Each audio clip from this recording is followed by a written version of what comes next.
51 check dam ધરાવતું જૂનાગઢ જિલ્લાનું હરિયાળું ગામ એટલે જામકા. જામકા ગામમાં ચેકડેમ બાંધવાની શરૂઆત થઈ ત્યારે એ કાર્યમાં એક ઉત્સાહી કાર્યકર તરીકે જોડાયા હતા પરસોત્તમભાઈ સિદ્ધપરા. સામાન્ય ખેતી ધરાવતા પરિવારમાં જન્મ. તેમના પિતાજી વહેલી સવારે 4 વાગ્યે ઉઠીને ખેતી કામમાં પ્રવૃત્ત થઈ જતા. આવા કર્મઠ પિતાજી સાથે પરસોત્તમભાઈનું ઘડતર થયું. બાળપણથી જ મજબૂત મનોબળ ધરાવતા પરસોત્તમભાઈને બસ એક જ ધૂન કે બીજાથી કંઈક અલગ કરવું ને અતિ ઉત્સાહી હોવાથી કોઈ પણ અઘરું કામ હોય ત્યાં પરસોત્તમભાઈ આગળ રહીને એ કામને સફળ બનાવતા. 1999માં દુષ્કાળ જેવી પરિસ્થિતિ આવી ત્યારે સૌરાષ્ટ્ર તેમજ ગુજરાતભરના અનેક ગામોમાં ચેકડેમ દ્વારા પાણી સંગ્રહ કરવાના સંકલ્પમાં સહભાગી થયા. જળસંગ્રહનું આ ભગીરથ કાર્ય જોવા માટે ગુજરાતના તે સમયના માનનીય મુખ્યમંત્રી શ્રી કેશુભાઈ પટેલ સહિત રાજ્ય સરકારની ટીમ આવેલી અને 50,000 લોકો જામકામાં આવેલા. 2000ની સાલમાં ગીર ગાય આપણા આંગણે આ નામની યોજના મોરારી બાપુના હસ્તે શરૂ કરી.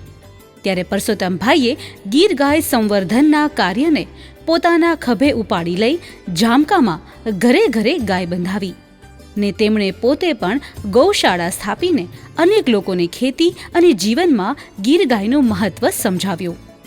પરસોત્તમભાઈ માને છે કે સારું, નિરોગી અને તંદુરસ્ત જીવન જીવવું હોય ને તો તે માત્ર ગાય આધારિત ખેતી કરવાથી થઈ શકશે, કેમ કે ખેતીમાં ગાયની હાજરી ખૂબ જ જરૂરી છે.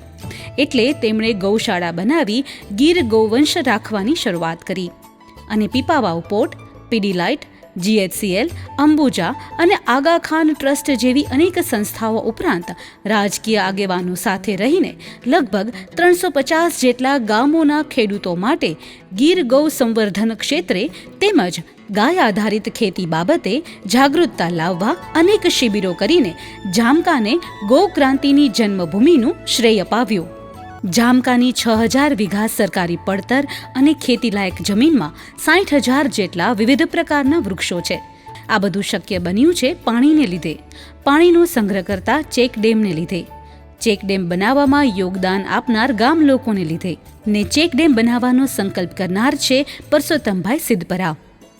પરસોત્તમભાઈએ પોતાની વારસાગત કોઠાસૂઝ અને ટેકનોલોજીનો ઉપયોગ કરીને છોડની કુદરતી પ્રક્રિયાને ચલાવવા માટે બાયોડાયજેસ્ટર બનાવ્યું ને તેને ગૌધરામૃત નામ આપ્યું.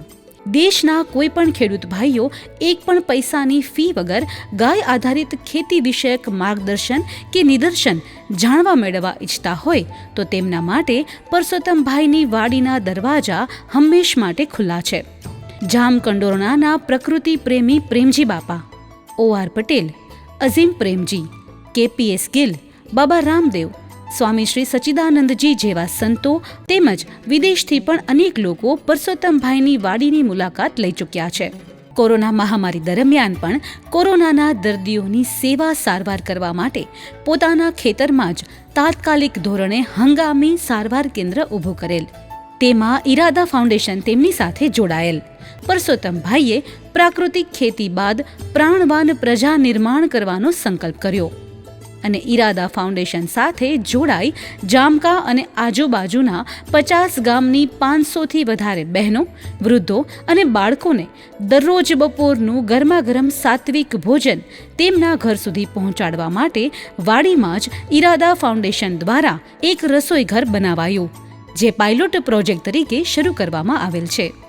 હાલના વડાપ્રધાનશ્રી અને એ સમયના ગુજરાત રાજ્યના માનનીય મુખ્યમંત્રી શ્રી નરેન્દ્રભાઈ મોદીએ પરસોત્તમભાઈ સિદ્ધપરાની ગાય આધારિત પ્રાકૃતિક કૃષિ અને ગીર ગાય ગૌ સંવર્ધનના કાર્યને અનેક વખત બિરદાવેલ છે. આ ઉપરાંત પણ પરસોત્તમભાઈને મળેલ માન સન્માન અને પુરસ્કારોની યાદી બહુ લાંબી છે. તેમણે ગ્રામ્ય સંસ્કૃતિને બચાવવાનો પ્રોજેક્ટ શરૂ કર્યો છે, જેમાં આરોગ્ય, સ્વચ્છતા અને ખોરાક સંબંધિત કાર્ય થશે.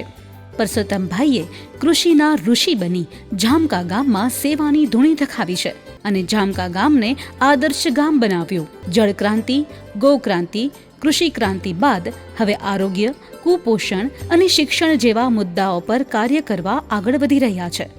પરસોત્તમભાઈની આ નિસ્વાર્થ કર્મયાત્રા સમાજ માટે હંમેશા પ્રેરણાદાયી રહેશે. જય ગૌ માતા.